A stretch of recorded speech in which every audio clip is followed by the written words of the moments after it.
book online, which would be nice. But if I can't, which it seems like I can't, I swear, I ask Mrs. Christensen a lot of questions and just nothing ever happens. Okay. All right, let me go ahead and get my bug book out. What's the forever card for, I think Sean's was number 49, which is MBT. What's the forever card for MBT, kiddos? The function is continuous. Good. If the function, which is inside the integral, is continuous. Yep, no, that doesn't work. There must be a C value. There must be a special x, c. Then the closest within the 1 over b minus a times the definite interval. Mm-hmm. So that's what we're going to be using for the most part for number 49. Let me go ahead and single pages so that we have space. I apologize, number 1, or again, if the book's not working. All I can do is say if they use it. If they ignore me, it is what it is. So,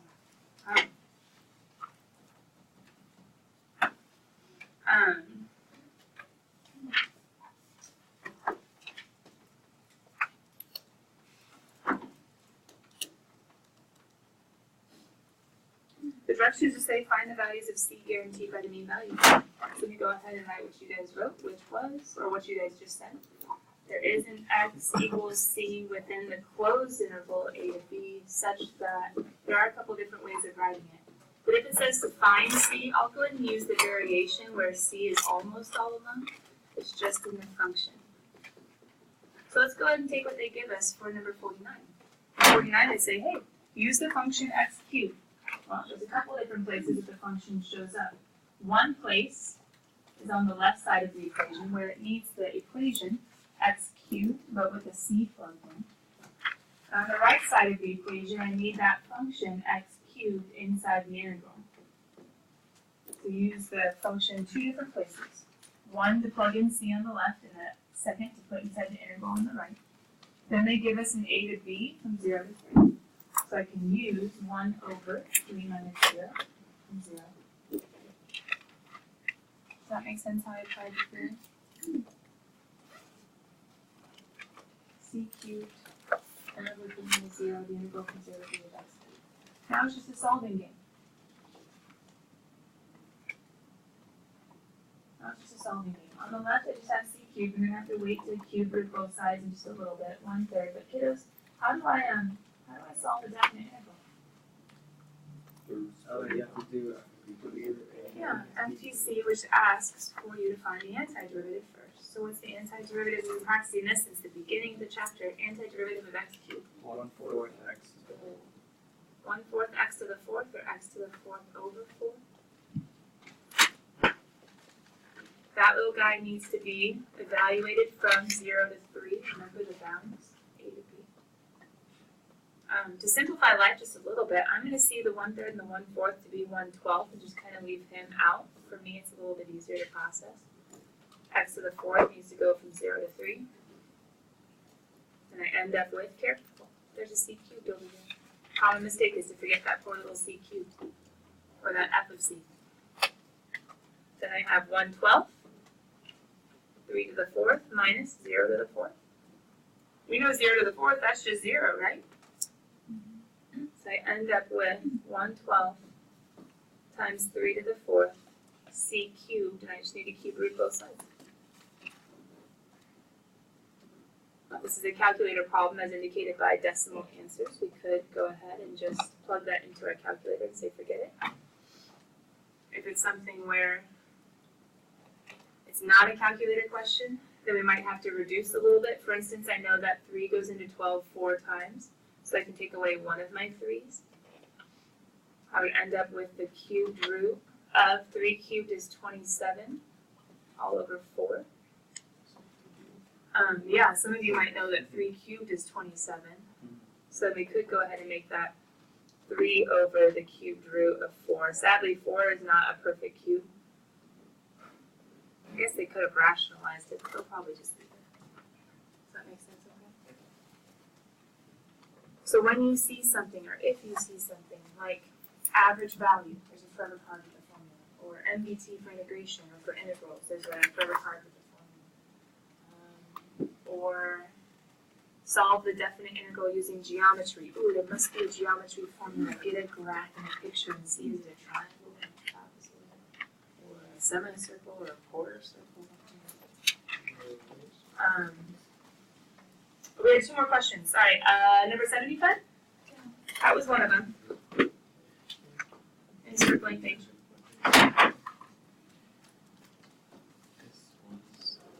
Number 75, the directions on, what kind of question was it? That's 75 is a great AP-ish kind of question because they're starting off at the very, very beginning saying, hey, we're working with this guy the whole time.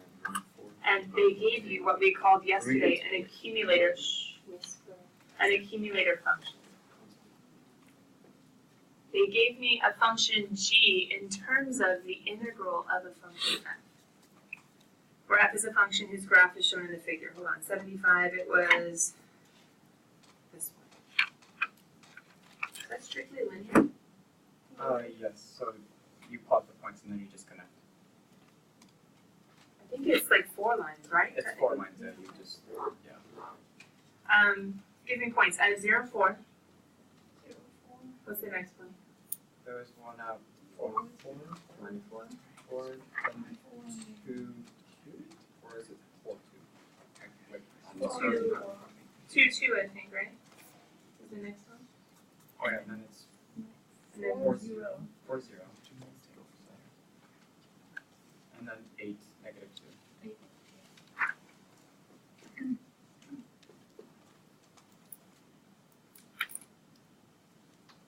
Okay. So we have 2, we have 4. And this is our function of technically I can think of it as t. Okay. Letter A says estimate g of 0, g of 2, g of 4, g of 6, and g of 8. Okay, when they were saying estimate, they're saying use the graph and think about area. You know, why are we doing area if we're trying to do g of 0, g of Because 2? Yeah, your Sean, x, so you see your integral function 0 to x. So you have your x values. So let's say for the first one, g of 0 is equal to the integral of 0 to 0 of f of t dt, which is 0. She's 0. yeah, it's just Doesn't one exist. line, right? There's no area. Now we have the integral of g2, so it's 0 to 2. And with so then by looking at your graph of 0 to 2, you can kind of figure out that it was 4 plus a couple, it's like 4 plus 7, and then you have like a little bit, so you can say that it was like 8. 75. Or is it 7? I don't remember. Because we have 1 times 4 for this guy, right? And then this guy, you could do a trapezoid if you would like, or you could do a triangle plus a rectangle. The trapezoid would be a height of 2, right? A height of 2 and a height of 4. 2 plus 4 will be 1/2 base times 2 plus 4, right? Yeah. Mhm. So that'd be 1 times 4. That's the rectangle, and then you have your trapezoid. You could just box it if you want to be super snazzy. If it's a long answer tomorrow, Friday. You could just box it, or if you need to simplify it, it would end up being 4-ish and 3-ish, 7-ish. Good. What changes when we go to the 4th? We have this diagram a little more. So it's just a little bit more, and then we can do that triangle, which is going to have a base of 2 and a height of 2, right? So 1/2 2 times 2. So it's going to be 7. So okay, 7 plus steal 2, this guy, and then 7 plus 2. To go to 6, we have to go a little bit more, but it's negative now. but it's negative. Good. So we're going to have a negative of little baby triangle. I don't think I drew it super well. Oh yeah, -1, right? It's going to have a base of, well, it's a triangle, so 1/2, a base of 2 and a height of 1. It's a -1. Somehow we just need to make it negative, which would be 9 plus 1/2 2 times, you could put it that way, -1. And then yeah, that's going to end up being 9 minus 1, which is 8. And then if I keep on going, isn't there some more negative to deal with? Then that guy looks like a trapezoid, yeah? It's a trapezoid with 1/2 base of 2, height 1, let's see, at 6 it's at -1. At 8 it's at -2. And make the whole thing negative. So I have that 8.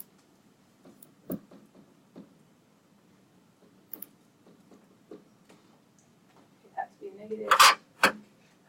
3 and 2 is 6, and 6 1/2 is 3, and is that 5? That seem about right? Okay.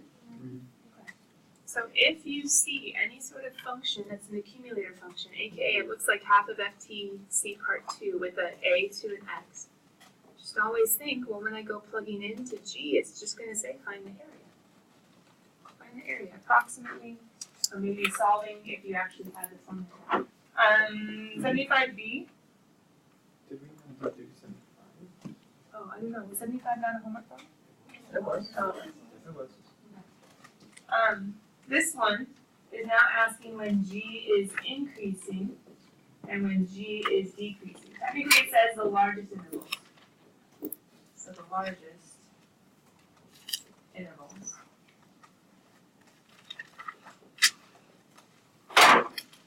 Guys, what do we know about increasing, decreasing? You can look at the derivative Yeah. and you can see. So we need to think about g prime, right? G prime, well, if I'm taking the derivative of that side, what else am I taking the derivative of? This is hard. Hey, what forever card says I can take the derivative from a to x? People that missed yesterday, it was the forever card from yesterday. Maybe Sean or Tyler could show you the formula, but the derivative from a to x of f of t dt, we get to say, sweet, without tons of work, it's just going to be f of x. The derivative and the integral, in a sense, cancel out. The a is irrelevant.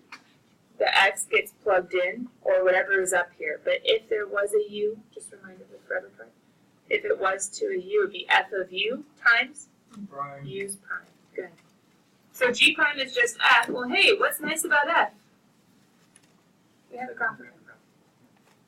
So g is going to be increasing when f is positive. G is going to be increasing when f is positive, which is on. And g is going to be decreasing when f is negative, which is on the intervals. We'll just say x's, that's okay. I think they technically probably meant this graph to be f of x, not f of t, but that's okay. Kiddos, when is f positive according to this graph? 0 to 4. 0 to 4, because remember, sometimes it's higher, sometimes it's lower, but all of these y values are positive because they're above the x-axis. So, from 0 to 4. I'm going to do a closed interval at 0 because it's positive. It being f is positive at 0, but it's not positive at 0. It's technically just 0. So I'm going to go ahead and put an open interval like we normally do at 4. And then decreasing, well, when is g prime, aka f, negative? At 4 to 8. 4 to 8. It's 0 at 4, so let's keep that open, but isn't it negative at and on 8? So go ahead and close that interval. Does that make sense? Yes, it does. We had to attach increasing, decreasing to a derivative. We had to use FTC to find that derivative, and we had to use the graph to visualize when it's positive, when it's negative. Letter C. It says something about extrema, right? Yeah, identify which type. Ooh, extrema. Extrema only happens at critical points, aka zeros or DNEs of the derivative, Changes. aka f, aka on, already said, and Sean was saying.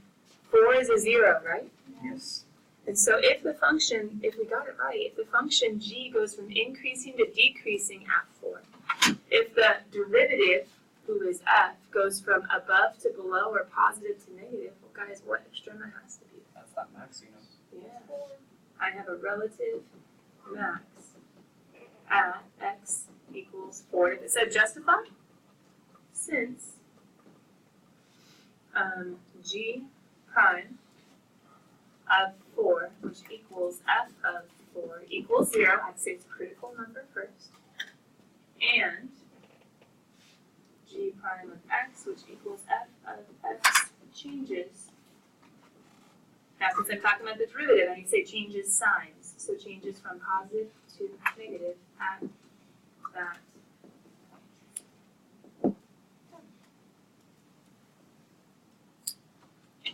I wanted to, I could have said G, not G prime, but G changes from increasing to decreasing, also totally valid. But increasing, decreasing has to go with G, positive, negative has to go with G prime or that. There is technically one more part, D. To be honest, I really don't like D. Even though I understand why they want you to be able to do that. Sketch the graph. Now, sketch means it doesn't have to be perfect, right? Yes. It just has to model the behavior that you've already figured out. AKA it needs to have a max at 4, and it needs to be increasing before and decreasing after. So what's one way of showing that? Using kind of like points, you know, because that's what they wanted to do. Like use your points. Can I do something like that? No. Where did this have to be? Well, it had to have a relative max at 4. But other than that, could this have been a little bit higher? Oops. I did not realize I had that marker. Do I know exactly where this graph would be? No. This graph could have been up here. And that would have been fine. Would have had a relative max at 4, and it would have been increasing before, decreasing after. Could have been down here. All I knew is at 0, it had to have a positive slope. At 8, it had to have a negative slope. And at 4, it had to have a relative max. So guys, it could go literally anywhere as long as it's a downward facing problem. Now technically, we could have been a little bit more precise in that for this little region right here, it's actually increasing at a constant rate. So it would have been kind of like a line, and then it would have started curving, but that's okay. This is sufficient. And on, I think with that, number 75 is done. Charlotte, I'm sorry, what problem did you have? It is 115. 115. So 115. Sean liked it. Sean, what's going on in 115? Alright, so you're given a function f of x equals x cubed. It's multiple choice. So you have to, if you're given an average of 12 on the interval 0 to k, find k. So since we know that we have to find our average, we know that we can set up the average is equal to the function of k minus the function of 0 all over k minus 0. What if you epsilon is the function of the average value, but I didn't get the answer? Does it say average rate or average value? Average value. Just the average value. Okay. Were you thinking capital F, Sean? Yes, capital F, please. I would like a capital F. K minus capital F of 0 all over k minus 0, which is equal to 12. So let's start substituting, we'll start plugging things in. We can say k cubed on top and then function. I disagree. Why not? Because this is an antiderivative, so we can't use cubed. Okay. But what we could do is we Oh could yes, do, you have to integrate. Yeah. I'm sorry. No, you're good. We could do it 2 ways. One way is we could actually find the antiderivative not using the integral notation at all and say, who's the antiderivative of x cubed? 1 for next. There we go. Or you could have rewritten this and said, wait, this is FTC, I could make it the integral. Either way, you'd eventually have to integrate We just multiply the k. from 0 to k. K minus 0 is just k. And some of you are like, hey, can't I just get rid of that division because it's kind of weirding me out? It's like, yeah. The epsilon 12 is x value, so it's not. Oh, no. Average value of 12 means an average F value. So that's what I think why. So at this point, we would just plug in 1/4 times k to the 4th minus 0 to the 4th. I went ahead and thought about it like this. Equals 12k. At which point, we know 0 is just 0. So 1/4 k to the 4th equals 12k. I don't like that 1/4, right? You guys don't either, probably. So multiply both sides by 4, yeah? Try to divide by k too. Technically, if this was more mathematical, I would have subtracted and I would have factored. Because if you divide, you actually kind of lose some of the possible places. But The nice thing is for the average value, they don't even have 0 being an option. But technically 0 would have been an option. But they're looking for within, it should have been open interval, I believe. I think it might have been a typo in the book. It should have been open interval. But the other one would have been add the 48 and then cube root. Now they were being nasty because they didn't write cube roots, did they?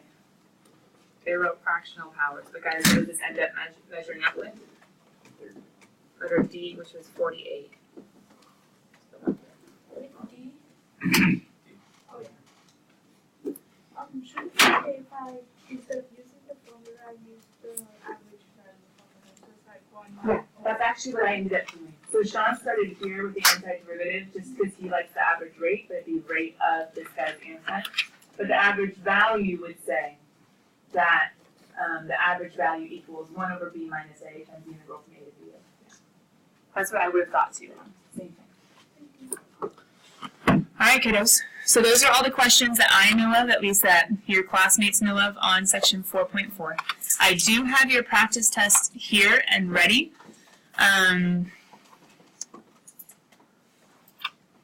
Let me go ahead and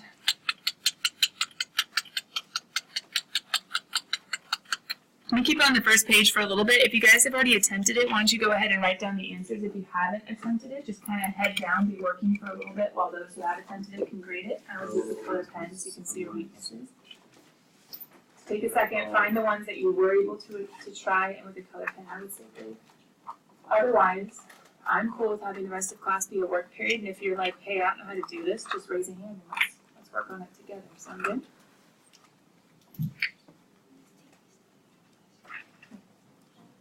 Oh, have you already graded the others? No, I just have a question. Like This looks a lot like like I got it. MBT, right? Yeah, but I mean, why calculate that? So you anti-derived, did you get 3/4 x to the 4th plus 2x? Yep.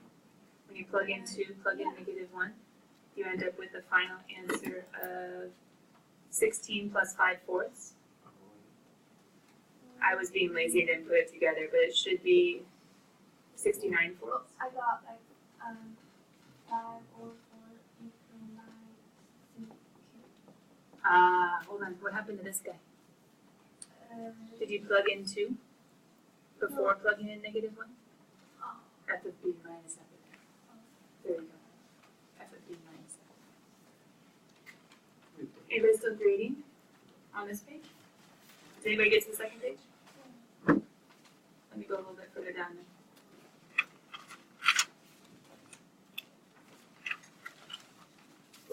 Anyone else have questions on the first page? What do you guys think? 2 to the 4th is 16. Yeah, 2 to the 4th is 16. Take 2 squared times 2 squared is 4. Is Paul the last one on this page?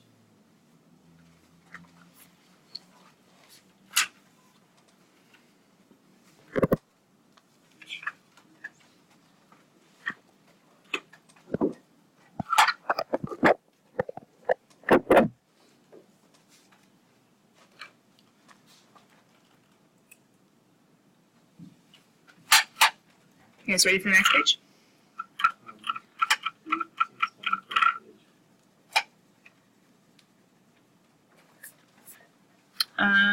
Did I mark out number 15? I wrote skip on the answer key. Go to number 15 on your practice test just in case. I'm not saying you guys couldn't do it, but we're going to learn more integration next chapter that will make it easier, so something like that won't be on the test. Let's go and cross out number 15.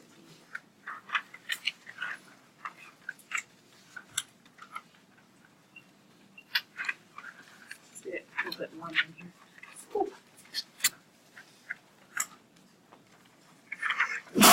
Alright, has anybody gotten on the back page? Should I keep going? Okay. Did I mark skip on the back page at all, guys? Oh, yeah, number 90 was the last. Did I mark skip on your practice test at all? Okay. Go skip number 19B. You're not ready for that. Well, I guess you could. You're mostly not ready for that. No. 19B, go ahead and cross out. You're not entirely ready for that one. And then 21E. Yeah, E and F are F, remember, how do we approximate a derivative? Do an average on either side. So F of B minus F of A over B minus A. We have one like that in homework.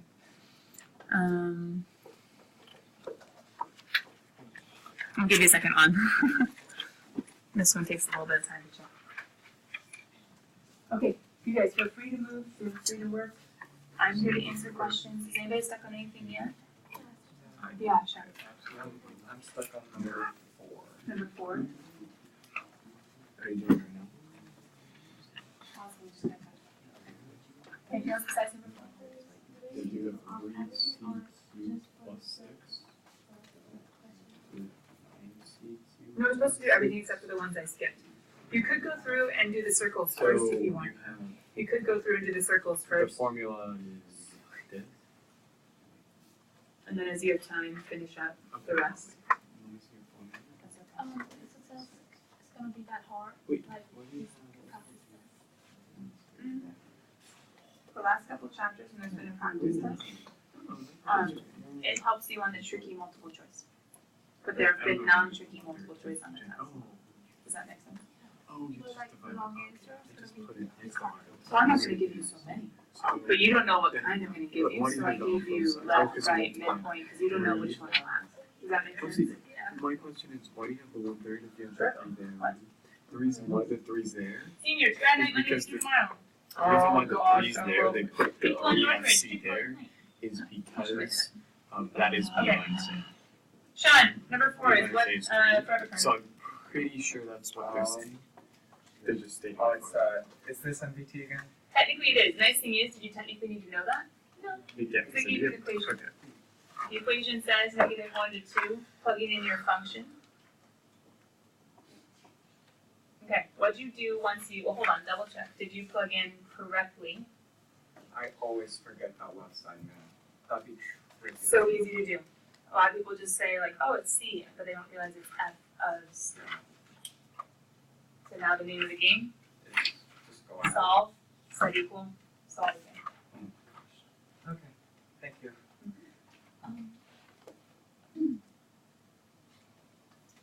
Solve, set equal, and solve again. You guys are working on it, on Don't You School then? So, Oh wait, can I just see your That's 19, and then there's all the different ones for 20. Now, remember, on I showed this, the way I've been showing in class, which is very tedious, could you have just done 1/2 times 3 plus 4 plus 1 plus 5 plus 2 plus 3? Yeah. Yeah, that would have been way shorter in your calculator, right? So you don't have to, and even everybody else look up real quick. I'm showing you how I did in class with the different A's, being like, hey, different rectangles, different trapezoids, but remember, there's a shortcut, right? If they're all the same, can't I just pull out a 1/2 times 3 plus 4 plus, I'll know what you're talking about, it's okay. Like we did in homework, same thing here, you can pull out a 1/2 and just add, you can pull out a 1 and just add. This one's a little harder, but you can pull out a 1/2 and a 1/2, that's the base. And then do 3 plus 2 times 4 plus 2 times 1 plus 2 times 5 plus. You just need to have it written out in one line before you plug into your calculator so I can see the work in case something goes wrong. Can you go to your work for number 4? Okay, I'll go back. Awesome. On number 7, kind of stuck on like one of the last parts. Did I go to Okay, let me go in my answer key. So I have 4 and 7. On, do you have a question on this? Yeah. Which one? So for the midpoint, so it's like base times height, right? But they don't give us the function. The base is 1. But I The height, well, here's the dilemma with the midpoint. They gave us a table. get I needed a halfway in between. So I couldn't go every single one because I don't have an in between here, do I? no. So I need to jump from 0 to 1, 1 to 2, 2 to 3, and then I have the midpoint. So you made your own midpoint? Well, the nice thing is it says n equals 3. I know I'm going from 0 to 3, so how do I go from 0 to 3 in only 3 jumps? So it's gonna be the base of 1. Right? Base of 1, And and use the middle point, y. all that. Hmm. Oh my gosh. So 4. That makes sense. Okay. That's why the n was 3. Okay, Austin and Nathan, I have the work for 4 and 7 both up. So Nathan, you're just checking out that work. Austin, number 7. Were you able to anti-derive both sides? Okay. Yeah, I got that part. And then did you plug in b minus a? Yeah, I got that. b minus a. Right there. Right here. Yeah. There's a lot going on. I see the zeros canceling. What I see is an algebraic expression that needs to get all to one side. So I see an x squared here that can combine with an x squared there. So that's a minus 1 and then minus a half. That's going to be minus 1 and a half. So I combine. I moved my 2 plus 2 and then greater than or equal to 0. I went ahead and said these fractions are just spazzing me out of it. So I got, if you want to think about it, I got common denominators of 6 over 6, and then I moved the 6 to the other side. That's ultimately what I did. So I multiplied by 2 over 2 and 3 over 3 and 6 over 6, and that's how I got all of this. But the 6 I was able to multiply over. So it disappeared. And then it's a decimal problem. Go team. Which means, get this in your grapher, find the zeros. And then look for the portion or the zeros in between which. Nope, the greatest value of x. Find the 0 that's the farthest right. The farthest right of a graph that's like that. Does that make sense? Because this means positive, so I'm looking for the x that's the furthest boundary, the 0 that's the furthest right of an above portion. This one's using graphing calculator all the way. And actually, if you guys don't have another immediate question, let me get that graph up because it is kind of weird with your graphing calculator.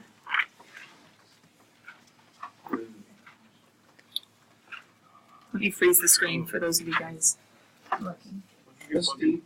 Yeah. Never mind. I just answered my own question. Okay.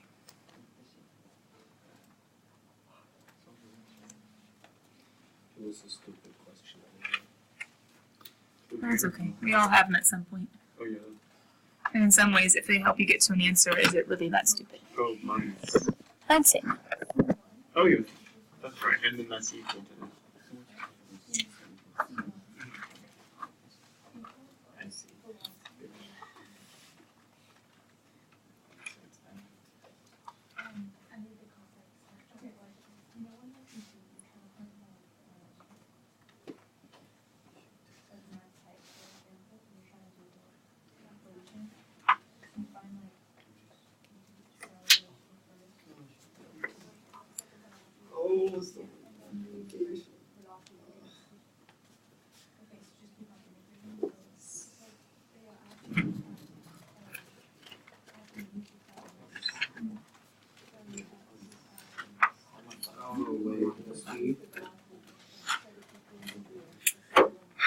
Is when you're doing the sign inverse, it can have, there's like 2 answers, right?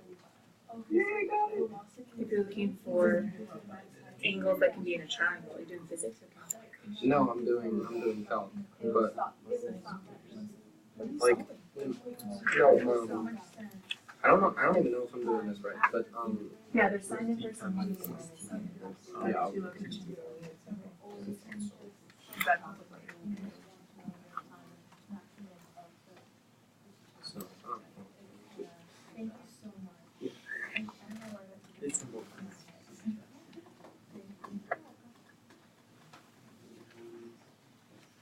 Misty. Yeah. Could you please explain why number 6 is A? Yeah, I have the same question too. number 6. Misty, can you make sure to give us like a lot of like room on the test to do work? Yes. Pretty good. More than the practice test. We'll put it that way. I spread things out more than the practice test. Okay. I was trying to think Kiddos, I want to look at number 6 with Sean and On, but real quick, do you want to write down a few hints about the test tomorrow? Yes. And then you subtract. Yes, I will. There's I a did big get that blank because- space underneath number 7, but you might want to use that. There's also a big blank space underneath the long answer in the back. You might want to use that too, or you might want to use a separate piece of paper. But let me give you a few hints about the test as to how it's different than the practice test. Sound good? Yeah. Okay. First of all, it's shorter. Second of all, multiple choice does not only have tricky ones like the practice test, but also has some basic ones where you need to know your integration rules. You need to know your integration rules. You also need to know how to do, and I don't remember if it's in the practice test, the integral of an absolute value. You need to be able to solve by hand just the integral of an absolute value. You need to know how to solve what we would call an initial value problem, meaning antiderivative plus c, an indefinite integral, but you can find the c given a point. You can find a c given a point, yeah. Remember the integration quiz that we took? Long answer has a portion like that where it's just like, hey, can you solve indefinite integrals for me? Don't forget to see that everything is there when you solve. But do you have to fully simplify? If it's long answer. There will be one motion long answer. So you might want to look at 4.1b. Has to do with gravity. That makes things a lot easier. There will be one motion long answer. Has to do with gravity. Besides that, I think that's a pretty good hint. Your multiple choice will be non-calculator, but your long answer you may have your calculator. So tomorrow is a non-calculator portion, which means the problems can't get too crazy, aka none of the decimally problems. But on Friday, there will be a calculator, aka there could be a decimally problem like number 7, for instance, Austin. Not that exact one, but something like that. And I'll let you have your calculator for the Riemann sums. Am I going to tell you whether it's a left or right, a midpoint, or a trapezoidal? You know how to do them all. That's why they're all the practice tests. Otherwise, peek at the properties. You guys have had some homework with like the A to A or the B to A. You might peek at your properties. I think that's good. All right, we're going to go ahead and peek at number 6 real quick. That was the first question. If we have time, I think Charlotte has one other one. But anyway, that kind of helps at least you guys narrow your focus a bit. Okay, so it's not all at the practice test. There are some things like can you enter and don't forget your pluses. Can you do a motion? I had 16. Number 6. If that discontinues with all x, which will find integrals necessarily have the same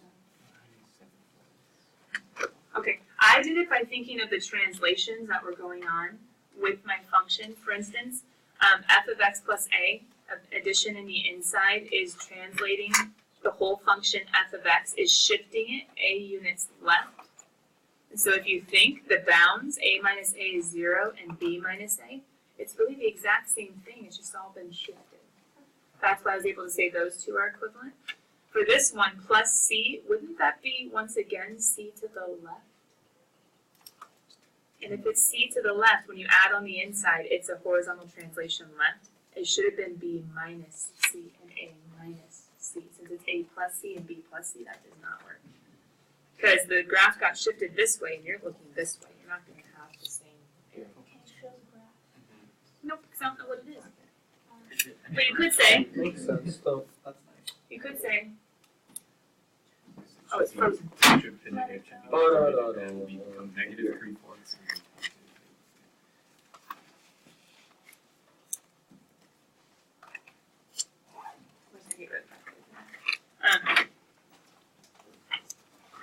If I was just to put an A and put a B and put a function f and just call this blah, then if it's x plus a, what happened is a units to the left, so it would be now at 0, and then a units to the left, whatever that would be, b minus a. It's going to have the same blah, because it's just got shifted a left. So I had to subtract a and subtract a. That's why those work. But for this one, if I subtract c, because it's c to the left, I don't know what c is. We'll just put something like this, a minus c, and then d minus c. That's where my block is. But where are they having me look? Over here somewhere? I don't know. Kudos, I'm here during lunch. I'm here after school until I have to go to Chick-fil-A because I have to be there early. I think I have to leave here around 4:15. But I'll be here 7th period. I'll be here until 4:15. I'll be here to get lunch if I can answer something. People that were gone yesterday, we didn't talk about life a little bit. Please maybe come talk to me before tomorrow. Forever quiz. You ready? Multiple choice, not calculator.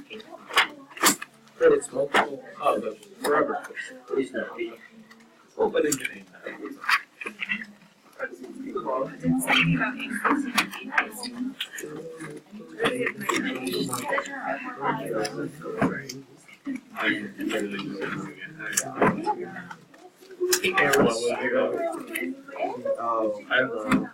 Eros, is the movie good for love? No, she is? Oh, no. No, what's the problem, man? Oh my God. I'm having a party. Are you? If you wanna actually solve. You're gonna have, when you solve the x is gonna be something, right? And then move it all, once you solve, move it all to one side. I get rid of the fractions, get rid of the fractions. Go to your calculator and find the zeros, because decimals. Yeah, find the zeros on your calculator. But you got like 2 zeros. And so you're looking for the one that is Biggest. to the farthest right of a portion that's above. So I need it to be higher than 0, so I need it to be above that.